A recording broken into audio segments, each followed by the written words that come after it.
Welcome back to the GSMC College Football Podcast, presented to you by the GSMC Podcast Network. Today is Monday, April 14th. Just touched a little bit about Notre Dame, what I think their season might look like. Some guys that are returning, some guys they lost. We're going to switch gears, though, now. We're going to talk a little bit about quarterback Jaden Rashada and kind of what's going on with him. So, a little background. Jaden Rashada, 2023, was a top quarterback prospect in the country, 5-star, high 4-star, kind of consensus top 5 quarterback, though, across the country, across recruiting channels. And so he originally committed to Florida. Florida had promised him an NIL deal that was reportedly around $14 million, just under 13.8 and some change. And they had promised this. He was originally committed to Miami before kind of Florida came up with this NIL offer. And so Florida offered him this deal. He flipped to Florida, actually signed his NIL, his letter of intent to Florida, and then came out that Florida apparently did not have the money, did not have the funds for this NIL deal, and so Jaden Rashada was able to get out of that letter and switched his commitment to Arizona State then after this deal kind of fell apart. So what happened then, Jaden Rashada sued Florida head coach Billy Napier, one of their big boosters, Hugh Hathcock, as well as a former staffer, alleging fraud, conspiracy from this NIL contract that reportedly influenced his decision to commit to Florida over other programs.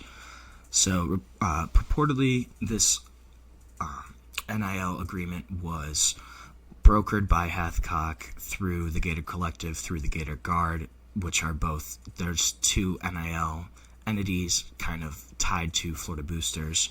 The lawsuit claims that despite assurances, including a promised $1 million payment upon signing, almost like a signing bonus, the financial commitments were not honored. Rashada alleged that he only received $150,000 of that contract, and that was used to settle obligations with Miami's booster after he decommitted there and had signed an NIL deal with a Miami collective. So a federal judge just kind of heard the arguments on both sides. They're allowing the case to proceed, permitting 3 fraud-related counts and 1 conspiracy count to move forward to discovery, and they kind of got rid of some of the other alleged arguments, I guess, by the Rashada camp and kind of what he was saying in his lawsuit. She dismissed most of the case, but they are permitting these fraud counts and the conspiracy count to move forward. It really kind of underscores the potential legal ramifications of these NIL deals and what exactly the responsibilities of coaches, of boosters are when you're kind of negotiating these contracts. Is it more of a collective-based agreement, or more of you're working with the coaching staff, with the actual administration, to kind of secure this deal and secure your place as a member of that program, especially at Florida? So 3 counts were dismissed, 2 of them related to contract interference and whether Napier or anyone else could be held accountable for him canceling his contract with Miami. And there's also a separate civil conspiracy count that was kind of dismissed. So, but this order that only allows the case to proceed to discovery. Jaden Rashada will have to, quote, prove his claims later on. And the judge also kind of skirted around what she called, it was a quote of an 800-pound gorilla lurking in this case, of sovereign immunity, of whether state entities such as the University of Florida, which is a state-run university, whether state entities and their employees, obviously such as football coaches or other staff members, if they're protected from these kind of lawsuits. That's a really big kind of topic that hasn't really been talked about a lot, of whether, these individuals or the actual state entities are kind of responsible for these contracts and what's actually being negotiated. It's really kind of the first of its kind in the NIL era. It kind of highlights some of the complexities, some of the potential pitfalls of these NIL agreements, of kind of how they shake out. It also just raises questions more about the oversight of the NIL deals, kind of the ethical responsibilities of university affiliates, of these collectives, of these boosters, and what they're doing. It also may set a precedent for how kind of similar disputes are handled in the future. There's really obviously a need for transparency, for the ability to be enforced, contracts to be enforced in the future in NIL contracts. There's going to be some kind of change where, there's a lot more transparency in these agreements and what's actually being promised to these athletes. And it's going to be something where probably this case is going to have some long-term effects and set a precedent for what exactly is going to happen. Jaden Rashada, his career as a quarterback, I think if he was a little more successful up to this point, I think this would be a higher profile story.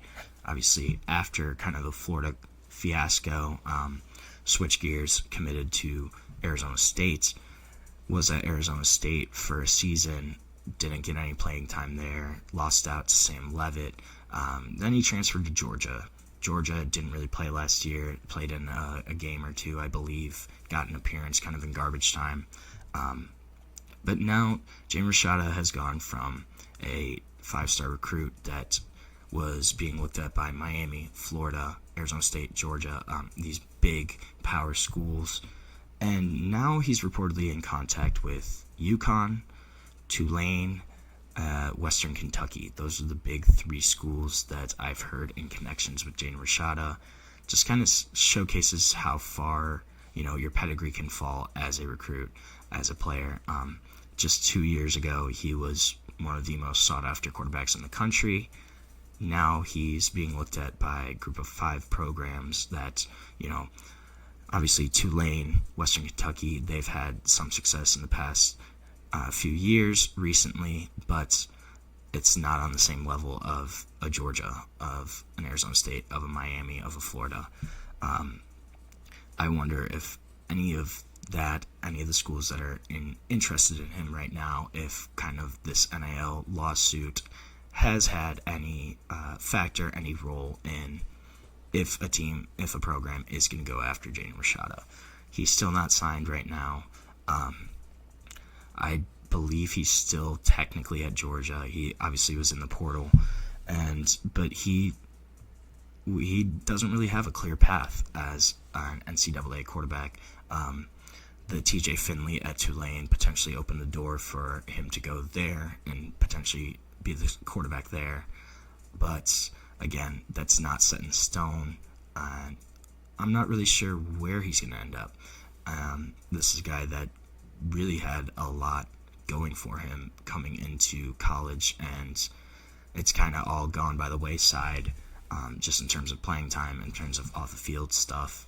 And what's going to happen with Jaden Rashada is going to be really interesting. I think we're going to find out soon where he ends up, what program he's going to go to, but it clearly won't be on the same kind of caliber program as where he was before.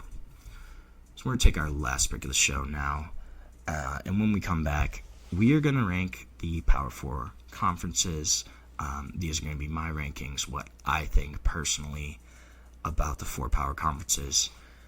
But we're going to take a short break. We're going to come back. We're going to talk about the power conferences on the GSMC College Football Podcast.